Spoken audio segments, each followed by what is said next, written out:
کبھی سوچا ہے کہ رمضان کی سب سے مقدس راتیں ہوں اور عبادت سے دوری کا احساس ہو؟ یہ ایک ایسا روحانی چیلنج ہے جس کا سامنا بہت سی مسلمان خواتین کرتی ہیں۔ تو آج آئیے اسی انتہائی ذاتی اور اہم موضوع کی گہرائی میں اترتے ہیں۔ یہ سوال سیدھا دل میں جا کر لگتا ہے نا؟ ذرا تصور کیجئے، لیلۃ القدر کی رات ہے، عبادت کی ایک شدید تڑپ ہے دل میں، لیکن جسمانی طور پر نماز ادا کرنے سے مجبوری ہے۔ سوچئے تو یہ احساس کتنا گہرا ہو سکتا ہے۔ اور دیکھیے، یہ کوئی خیالی سوال نہیں ہے، یہ ایک بالکل حقیقی، ایک جذباتی تجربہ ہے۔ یہ الفاظ اس گہرے دکھ کو بیان کرتے ہیں جب کوئی رمضان کے سب سے قیمتی لمحات میں خود کو عبادت سے دور پاتا ہے۔ لیکن اس مایوسی کے احساس کے بیچ میں امید کی ایک کرن ہے۔ اسلامی تعلیمات ہمیں کتنا زبردست اصول سکھاتی ہیں جو اس پورے تجربے کو بدل کر رکھ سکتا ہے۔ تو چلیے دیکھتے ہیں کہ یہ اصول آخر ہے کیا۔ یہ اللہ کے رسول صلی اللہ علیہ وسلم کی ایک اور بہت ہی شاندار حدیث ہے۔ اس کا مطلب کیا ہے؟ اس کا مطلب یہ ہے کہ اگر اللہ کسی کے دل میں عبادت کی سچی نیت اور وہ تڑپ دیکھتے ہیں نا، تو اس کے لیے اس کا پورا اجر لکھ دیتے ہیں، بھلے ہی وہ عمل نہ بھی ہو پائے۔ اصل چیز تو نیت کی سچائی ہے۔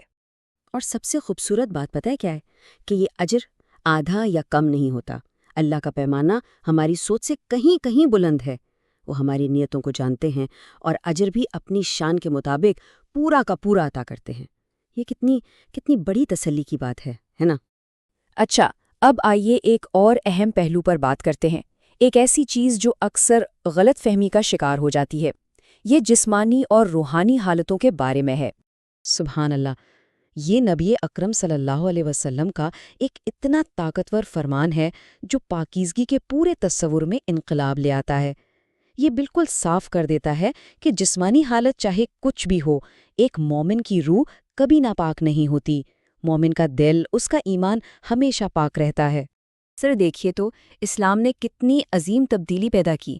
ایک طرف جہاں کچھ پرانی روایات میں خواتین کو ان دنوں میں ناپاک سمجھ کر بالکل الگ تھلگ کر دیا جاتا تھا، وہیں دوسری طرف اسلام نے اس سوچ کو جڑ سے اکھاڑ پھینکا، اور نبی اکرم صلی اللہ علیہ وسلم کا اپنا طرز عمل اس بات کا ثبوت تھا کہ عورت کا مقام اور عزت ہر حال میں سب سے اوپر ہے۔ تو سوال یہ اٹھتا ہے کہ اگر نماز اور روزے کی اجازت نہیں، تو پھر عبادت کے کون سے دروازے کھلے ہیں؟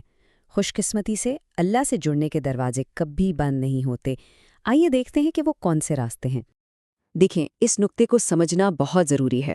قرآن کا نسخہ یعنی مصحف اس کا ایک مقدس سٹیٹس ہے۔ اسے چھونے کے لیے وضو کی شرط اس کے تقدس کے احترام کے لیے ہے، اس لیے نہیں کہ پڑھنے والا ناپاک ہے۔ تو نتیجہ کیا نکلا؟ یہ حکم کتاب کے احترام کے بارے میں ہے، کسی شخص کی روحانی قدر کے بارے میں بالکل نہیں۔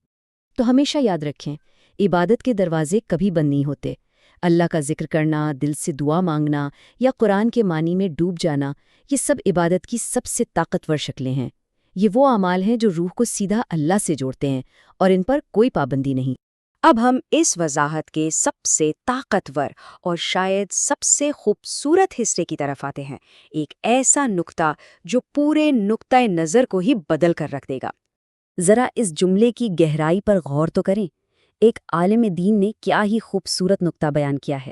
یہ ہماری پوری سوچ کو الٹ دیتا ہے۔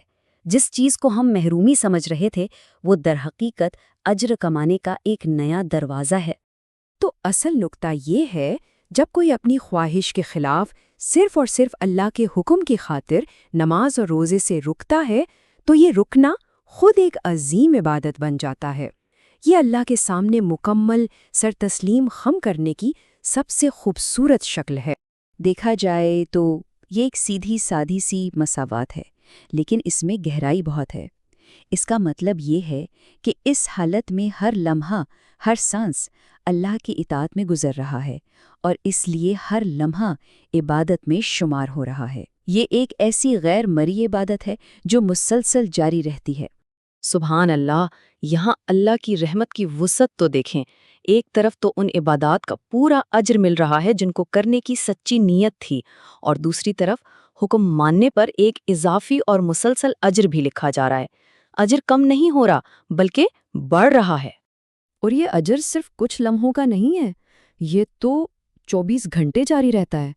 جاگتے ہوئے، سوتے ہوئے ہر لمحہ عبادت لکھا جا رہا ہے، کیونکہ انسان اللہ کے حکم کی تعمیل کی حالت میں ہے۔ یہ خیال، یہ سوچ ہی دل کو کتنا سکون دیتی ہے۔ تو آخر میں یہ سوال سوچنے کے لیے رہ جاتا ہے کہ کیا وہ وقت جسے ہم روحانی کمی کا وقت سمجھتے ہیں، در حقیقت اللہ کے اور قریب ہونے اور ایک بالکل منفرد اور مسلسل اجر کمانے کا ایک خاص موقع ہو سکتا ہے؟